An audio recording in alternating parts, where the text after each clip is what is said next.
యాదాద్రి భువనగిరి జిల్లా యాదగిరిగుట్ట పట్టణ ఆలేరు శాసనసభ్యులు ప్రభుత్వ బీర్ల ఐలయ్య ఇంట్లో వ్యక్తిగత పనులు చేసే వ్యక్తి ఆత్మహత్య చేసుకున్నాడు. ఆత్మహత్య చేసుకున్న వ్యక్తిని గంధమల్ల రవిగా గుర్తించారు.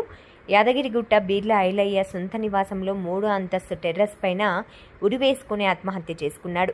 గంధమల్ల రవికి భార్య, 2 ఆడపిల్లలు ఉన్నారు. ఆత్మహత్యకు కారణాలు తెలియాల్సి ఉంది. ఈ ఘటనపై కేసు నమోదు చేసుకుని దర్యాప్తు చేస్తున్నట్లు యాదగిరిగుట్ట పట్టణ సిఐ భాస్కర్ తెలిపారు. కొంచెం టెన్షన్ లేక ఇల్లు లోన్లు కట్టలే. వాళ్ళు ఒకటే ఫోన్ చేసి స్టిక్కర్ అతుకు పెట్టారు. ఇంత ముందుకు సైదాపురంలో బాకీ లేదు. ఇక వాళ్ళ ఇల్లు ఊర్లకు గుట్టకొచ్చేసరికి బందిరేసులు ఉంటాము.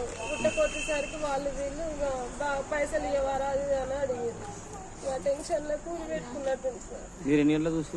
నేను ఇప్పుడు 9:30 అట్లా సారోళ్ళ ఇంట్లో పని అయిపోయింది. 5 గంటలకు పైకి వస్తే నా దగ్గర ఏముంది, నువ్వు పోయి పని చేయకుండా రేపు తెల్లారంగా వస్తానాగా అని అంటే నేను నా బిడ్డ పోయి పని చేసినాం.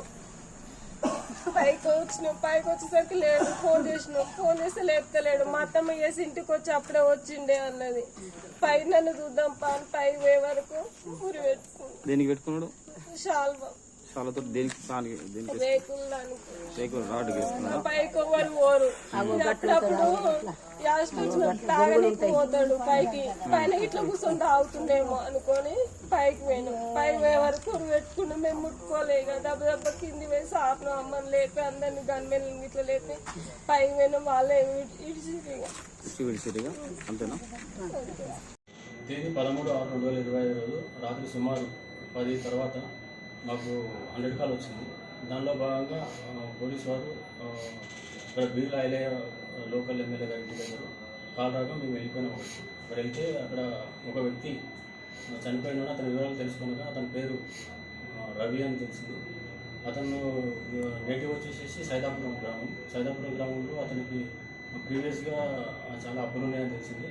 అయితే భార్య పిల్లలు అక్కడ ఊళ్ళో టిఫిన్ సెంటర్ నడుపుకునేవారు. వాళ్ళకి 2 కూతురు ఉంటాయి. 17 years 15 years 2 కూతురు కూడా కలదు. అయితే ఒక 2 years నుంచి మాత్రం అక్కడ అప్పులైనా అని చెప్పేసి సార్ వాళ్ళ ఇంట్లో ఎమ్మెల్యే గారి ఇంట్లో ఉండేసి అక్కడ వంట పని చేసుకుంటూ జీవిస్తున్నారు. అయితే అక్కడ ఊళ్ళో ఉన్నప్పుడు అతను 3 సంవత్సరాల క్రితం అప్పుగా డబ్బులు తీసుకొని ప్రైవేట్ బ్యాంక్ నుంచి ఇల్లు కన్స్ట్రక్షన్ చేసుకున్నాడు అక్కడ. అయితే ఎవ్రీ మంత్ దానికి కిస్తీ కట్టాల్సి వస్తుంది. అయితే గత 3 నెలల నుంచి డబ్బులు కట్టట్లేదని చెప్పేసి బ్యాంక్ వాళ్ళు ఒత్తిడి చేస్తున్నారు. దాంట్లో భాగంగా అతను ఆల్కహాల్కి అడిక్ట్ అయ్యాడు. తర్వాత గత 3 నెలల నుంచి కూడా కట్టలేదని చెప్పేసి వాడు 4 days నుంచి ఎటువంటి పని చేయకుండా ఇంట్లోనే ఉంటున్నాడు.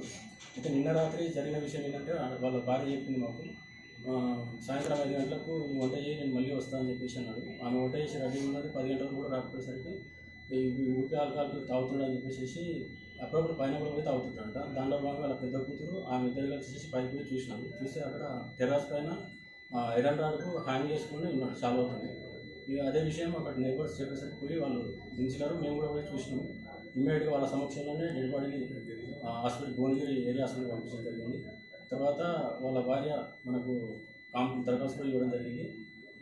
దరఖాస్తులో క్లియర్గా మెన్షన్ చేసి చెప్పినానే ఏమంటే అప్పులు అయితే ఉన్నాయి సార్, దాంట్లో భాగంగానే అతను సూసైడ్ చేసుకున్నాడు. ఈరోజు ఆల్కహాల్ కూడా అడిక్ట్ అయినట్టు చెప్పింది. వాళ్ళ సమక్షంలోనే ఈరోజు పోస్ట్ మార్టం చేయడం జరిగింది. తర్వాత పోస్ట్ మార్టం అనంతరం డెడ్ బాడీని కుటుంబ సభ్యులకు అప్పచెప్పడం జరిగింది. 5 lakhs గురించి దీనిలో నిష్పాక్షితంగానే కేసు దర్యాప్తు జరుపుతున్నాము. దీనిలో ఎటువంటి ఆరోపణలు లేవు. సో ఈ విషయంలో ఎవరైనా అగెనెస్ట్గా సోషల్ మీడియాలో ప్రచారం చేస్తే మాత్రం వాళ్ళపైన చట్టపరమైన చర్యలు తీసుకుని పడుతుంది.